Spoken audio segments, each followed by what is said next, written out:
Morning student, मैं आकाश sir स्वागत करता हूं आपका अपने यूट्यूब चैनल आकाश सर बंगरा पर।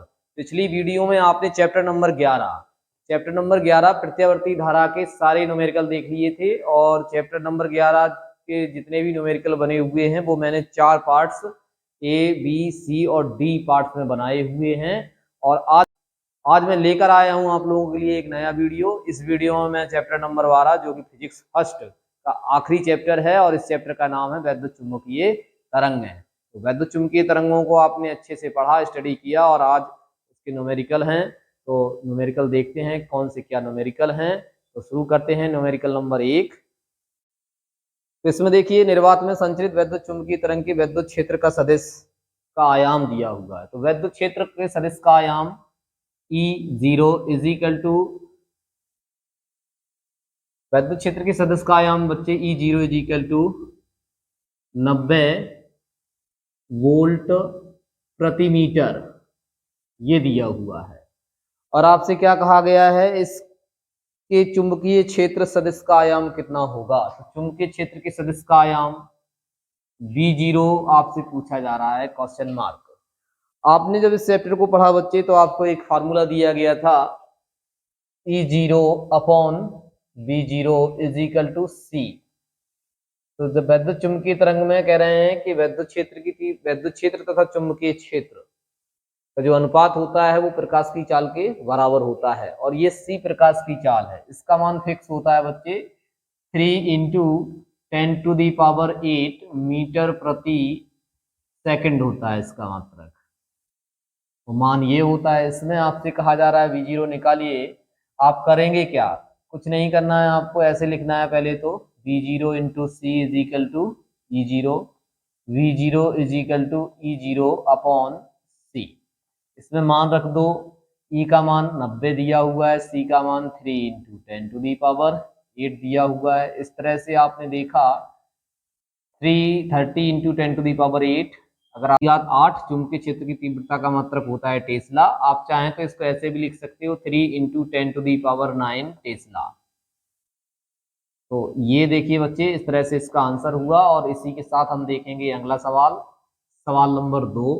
आप लोग अपनी अपनी किताबों में देखिएगा क्या है सवाल नंबर 2 और वीडियो को लाइक जरूर कर दें। वीडियो लाइक नहीं करते हैं, वीडियो हर स्टूडेंट जैसे ही आपको देखे आप लाइक कर दिया करो। तो और अब देखते हैं इसमें सवाल नंबर 2 में क्या है। कहा जा रहा है एक्स दिशा में गतिमान वैद्युत चुंबकीय तरंग आकाश के किसी बिंदु पर बी वेक्टर का मान दिया है 1 इंटू 10⁻⁻8। तो देखिए एक्स दिशा में गतिमान है, ठीक है, कोई वैद्युत चुंबकीय तरंग जो है वो एक्स अक्ष में जा रही है और उसके चुंबकीय क्षेत्र का सदिश आयाम दिया हुआ है। आप लोग देख पा रहे होंगे अपनी अपनी किताबों में कितना सदिश दिया है, B vector is equal to 1 into 10⁻⁻8 J cap, ये दिया हुआ है टेस्ला, ठीक है। तो अब आपको समझ लेना है, एक्स में जा रही है, बी जे में दिया हुआ है। आप जानते हैं आई कैप, जे कैप और के कैप। तो आई कैप एक्स अक्ष को बताता है, एक्स अक्ष की धन दिशा को प्रदर्शित करता है, ठीक है। जे कैप वाई अक्ष की धन दिशा को प्रदर्शित करता है, ठीक है ना।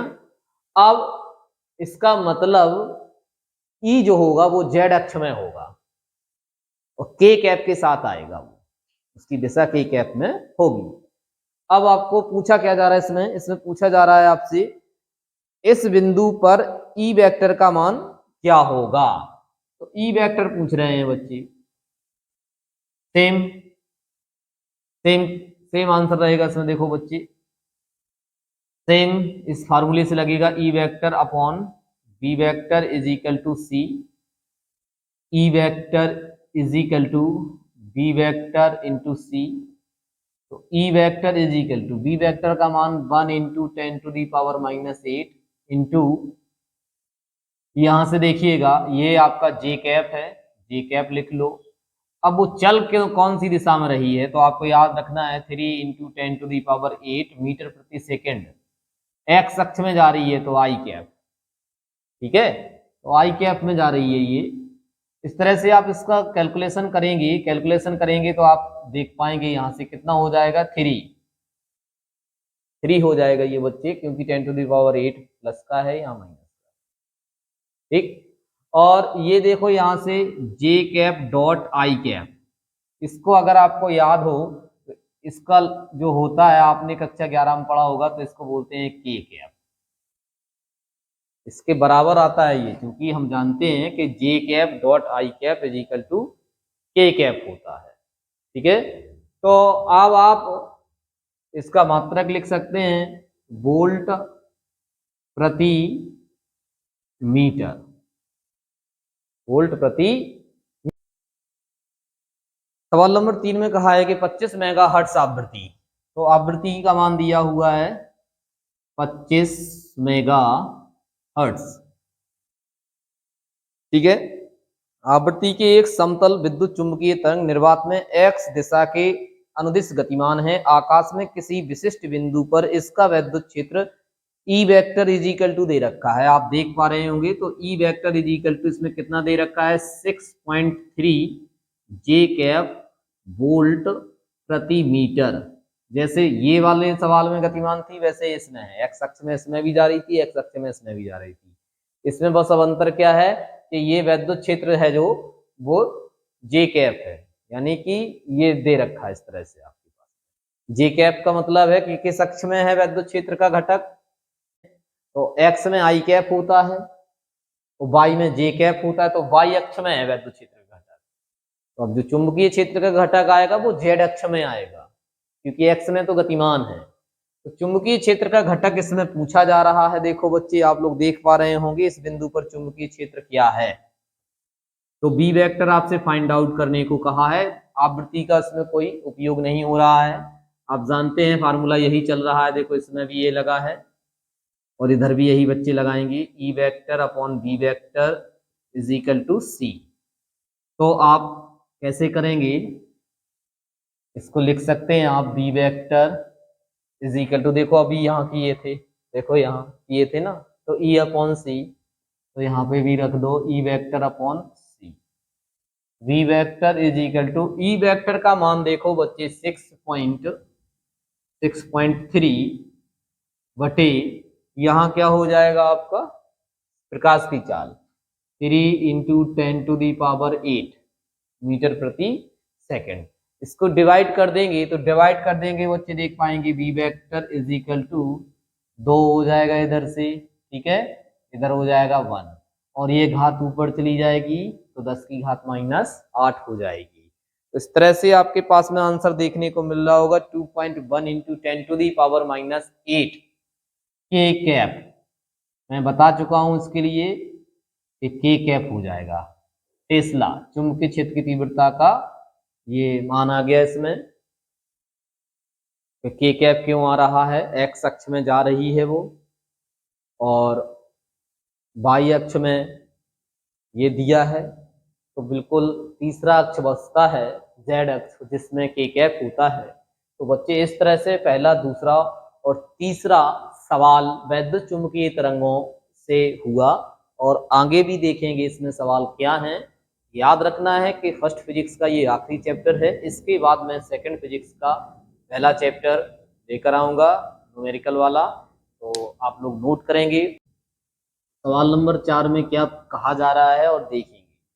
नया चैप्टर है ये बच्चे, पहले नहीं हुआ करता था ये फिजिक्स में, 6-7 साल से ये फिजिक्स में चैप्टर जोड़ा गया है 12th में, इसलिए ज़्यादा इसमें बोर्ड के क्वेश्चन नहीं हैं, लेकिन फिर भी इसके क्वेश्चन आपको करवाए जा रहे हैं, क्योंकि चैप्टर बहुत महत्वपूर्ण है। इलेक्ट्रोमैग्नेटिक वेव्स, जैसा कि आप जानते हो कि दुनिया में ज़्यादातर इलेक्ट्रोमैग्नेटिक वेव्स का ही सब कुछ है। फिजिक्स इसमें जितनी भी आप चीज़ें देख पा रहे हो, समझ पा रहे हो, जितना भी आप देखते हो, तो वैद्युत चुंबकीय तरंगों का उसमें बड़ा योगदान होता है। तो ये बहुत महत्वपूर्ण चैप्टर है, इसलिए इसके न्यूमेरिकल आपको देखने हैं। तो चौथा क्वेश्चन जो है, एक समतल विद्युत चुंबकीय तरंग में चुंबकीय क्षेत्र वी वाई, चुंबकीय क्षेत्र वी वाई, वी वाई से मतलब है कि वाई अक्ष में है ना, इसके साथ जे कैप होगा 2 × 10⁻⁷, 2 इंटू, इसकी समीकरण दी हुई है 2 × 10⁻⁷, क्या समीकरण है आप देख पा रहे होंगे, साइन फिर ब्रैकेट लगा रखा है 0.3 फिर ब्रैकेट लगा,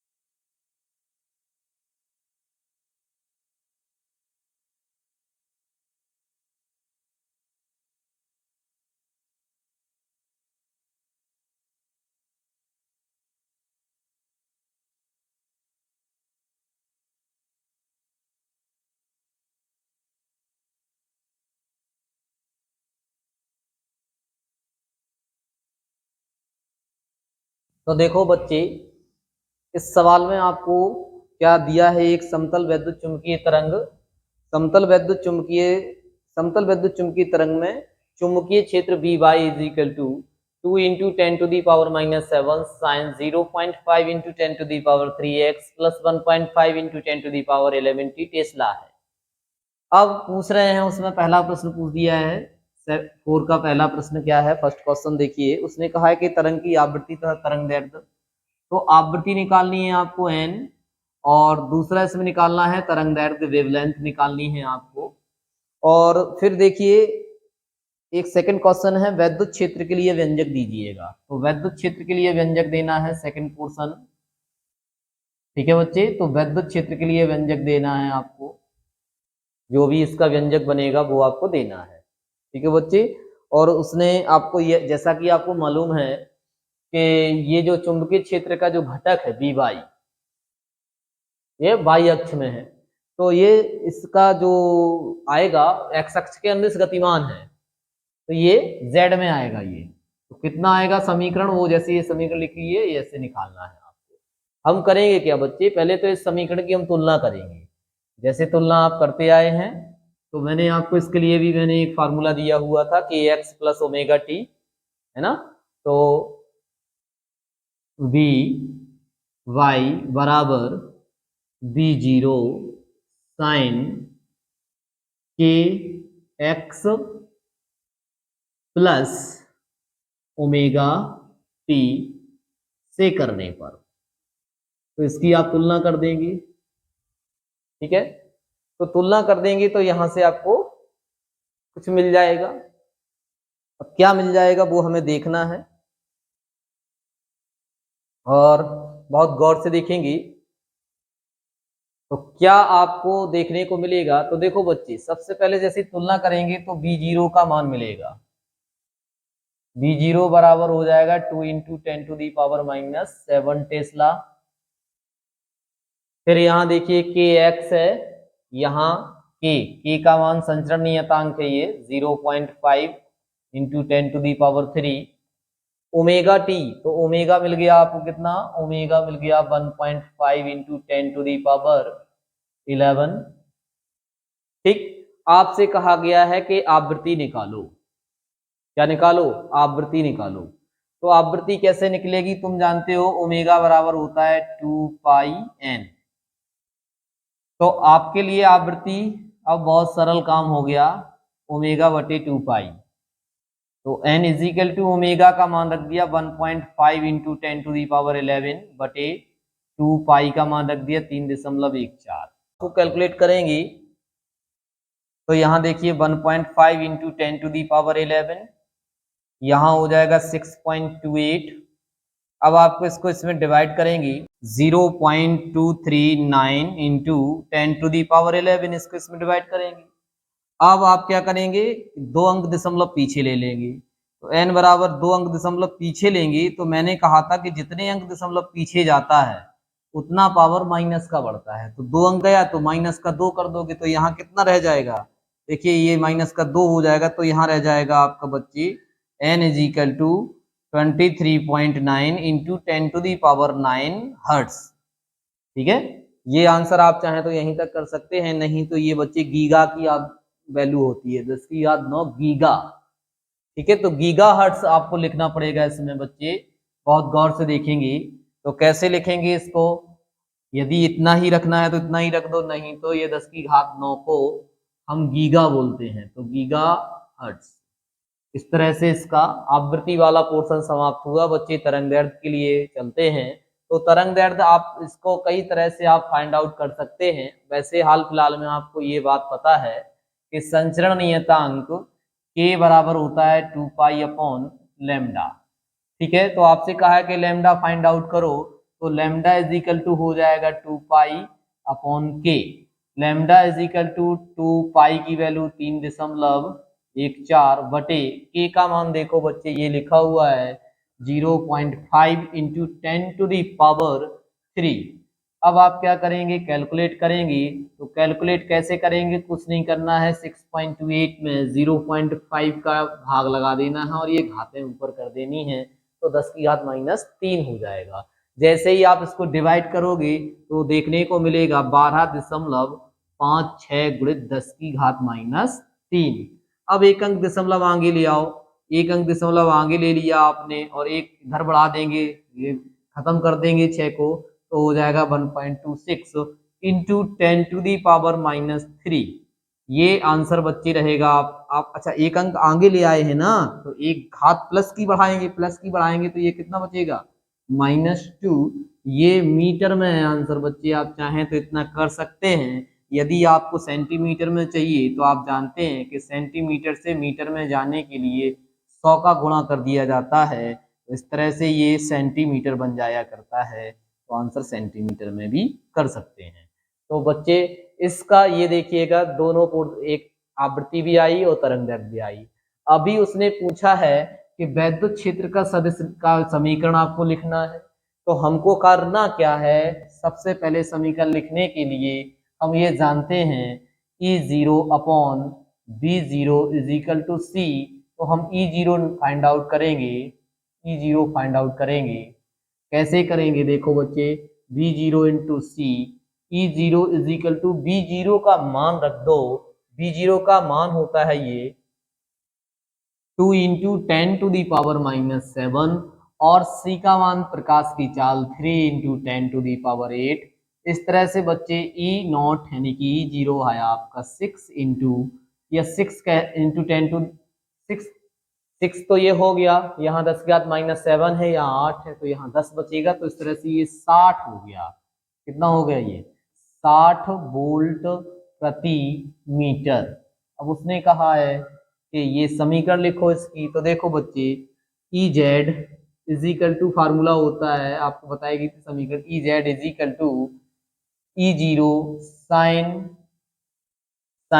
kx प्लस ओमेगा टी। तो इसमें आपको रखना है, सारी बातें इसमें आपको रखना है। तो देखो Ez E0 का मान 60, साइन के का मान ये लिखा हुआ है 0.5 इंटू 10⁻³ और x है तो x कर दो, प्लस लगा दो। ओमेगा का मान लिखा हुआ है आपके पास में, ओमेगा का मान लिखा हुआ है 1.5 इंटू 10⁻11 लिख दो, और क्या रहता है t रहता है, तो देखो t है इसमें, ये इसका समीकरण होगा वोल्ट प्रति मीटर, आपको इसका मात्रक लिखना होगा। तो इस तरह से ये सवाल बच्चे हुआ आपका, आप नोट कर सकते हैं। और यदि थोड़ी दिक्कत हो समझने में तो वीडियो को दोबारा देखें, रुक कर देखें। वीडियो को लाइक जरूर कर दिया करें बच्चे, कई बार कह चुके हैं कि वीडियो पर लाइक नहीं करते हैं आप, इसलिए लाइक करें, ज़्यादा से ज़्यादा लाइक करें और शेयर करें। नोट करें सवाल को और देख लेते हैं अगला सवाल क्या है इसमें। देखिए बच्चे अगला सवाल नंबर 5 है, और सवाल नंबर 5 में क्या कहा जा रहा है आप लोग देखेंगे। एक विद्युत चुंबकीय तरंग में विद्युत क्षेत्र 72 वोल्ट प्रति मीटर के आयाम, तो आयाम विद्युत क्षेत्र E0 72 वोल्ट प्रति मीटर के आयाम आगे दिया हुआ है, तथा 5×10⁻10 हर्ट्ज आवृत्ति से, आवृत्ति 5×10⁻10 हर्ट्ज की आवृत्ति से दोलन करता है, ज्ञात कीजिए दोलित चुंबकीय क्षेत्र का आयाम। तो चुंबकीय क्षेत्र का आयाम निकालना है आपको, B0 is equal to question mark. ठीक है, तो चुंबकीय क्षेत्र का आयाम फर्स्ट प्रश्न है, और फिर सेकंड प्रश्न है। इसमें बच्चे ध्यान देंगे, पहले प्रश्न समझ लेते हैं क्या क्या उसमें दिए गए हैं और क्या उसमें पूछा जा रहा है। औसत विद्युत ऊर्जा घनत्व, वैद्युत ऊर्जा घनत्व पूछा गया है। आपको ऊर्जा घनत्व वैद्युत है तो इसमें ई लगा दो, मैग्नेटिक होता है तो एम लग जाता, बात एक ही है, दोनों बराबर होते हैं। ठीक है, तो ये, और तीसरा प्रश्न इसमें इस तरह से है। तीसरे प्रश्न में बच्चे पूछा गया है औसत चुंबकीय ऊर्जा घनत्व। ये वैद्युत ऊर्जा घनत्व है तो इसमें चुंबकीय ऊर्जा घनत्व है मैग्नेटिक। ठीक है, फिर चौथे प्रश्न में इसमें पूछा गया है कुल ऊर्जा घनत्व। कुल का मतलब होता है आपसे यू पूछा गया है, तो यू बराबर question mark.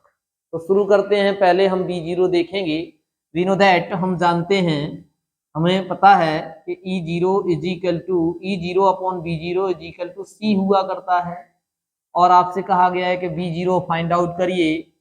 V0 is equal to हो जाएगा E0 अपॉन C, और इसमें हम मान रख देंगे, E0 का मान रख देंगे, देखो बच्चे 72 बटे C का मान रख देंगे 3 इंटू 10⁸। इसको आप कैलकुलेट कर देंगे तो देखिए ये 10 की घात ऊपर चला जाएगा, यहाँ आप डिवाइड करेंगे तो यहाँ हो जाएगा 2 और यहाँ हो जाएगा 4, यहाँ हो जाएगा 10⁻⁸। एक अंक का यदि आप दशमलव लगा देते हैं तो एक घात यहाँ कम हो जाएगी। ये देखिए टेस्ला। तो चुंबकीय क्षेत्र का आपका आयाम आ चुका है। ये पहला क्वेश्चन इसका हुआ। दूसरे में उसने कहा है कि UE निकालिए। आप जानते हैं 1/2 epsilon naught E0 square. UE is equal to 1/2 epsilon naught की वैल्यू 8.85 इंटू 10⁻⁻12। ई नॉट की वैल्यू आपके पास में 72 है, तो 72 का स्क्वायर आप इसको कैलकुलेट करेंगे, आपके पास इसका आंसर होगा। बच्चे कैलकुलेशन आप करेंगे, आंसर मैं आपको डायरेक्ट बता रहा हूं, 1.147 इंटू 10⁻⁸। तो इसका ये आंसर रहेगा जूल प्रति मीटर क्यूब, जूल प्रति मीटर क्यूब। इसकी कैलकुलेशन करना, आंसर आपका ये आएगा। अब उसने तीसरे प्रश्न में कहा है कि चुंबकीय क्षेत्र का जो आयाम होता है, वो चुंबकीय क्षेत्र का आयाम तो आप निकाल चुके हो B0। उसने कहा है कि क्या देखिए उसने पूछा है आपसे औसत चुंबकीय ऊर्जा घनत्व। तो चुंबकीय ऊर्जा घनत्व हो या वैद्युत ऊर्जा घनत्व हो, तो ऊर्जा घनत्व तो सब में एक ही फार्मूला लगेगा ना, तो दोनों वो बराबर होते हैं। तो ये याद रखना है कि वैद्युत चुंबकीय तरंगें हैं, आपने वैद्युत चुंबकीय तरंगें पढ़ी होंगी और उसमें आपको बताया गया था कि ये दोनों ही आपके परस्पर लंबवत हुआ करते हैं। तो UE is equal to UM, यानी कि जो आपका UE है वही UM हो जाएगा। तो UM कितना है 1.147 इंटू 10⁻⁸ जूल प्रति मीटर क्यूब। और चौथे क्वेश्चन में उसने क्या कहा है बच्चे, चौथे क्वेश्चन में देखो उसने कहा है टोटल आपको निकालना है। तो U बराबर UE प्लस UM, दोनों को जोड़ दो। U बराबर 1.147 इंटू 10⁻⁸ प्लस 1.147 इंटू 10⁻⁸। U बराबर इसको जोड़ दोगे 294 इंटू 10⁻⁸ जूल प्रति मीटर क्यूब। बच्चे इस तरह से ये सवाल नंबर आपका 5 हुआ। तो बच्चे आप लोगों ने फर्स्ट फिजिक्स के इस तरह से आपने इस चैप्टर के भी कुछ इंपॉर्टेंट न्यूमेरिकल देख लिए। तो इतने न्यूमेरिकलों को आप पढ़ेंगे, इसमें ज़्यादा न्यूमेरिकल है नहीं। तो इसी के साथ में इस चैप्टर के साथ साथ इसके न्यूमेरिकल भी खत्म हुए और फिजिक्स फर्स्ट भी खत्म हुई। बहुत बहुत बधाई आपको। और अब अगली वीडियो में आपको सेकंड फिजिक्स के पहले चैप्टर की न्यूमेरिकल लेकर आऊँगा। तब तक आप पढ़ते रहिए, मुस्कुराते रहिए। वीडियो को लाइक ज़रूर कर दें और ज़्यादा से ज़्यादा शेयर करें, चैनल को सब्सक्राइब करें। धन्यवाद।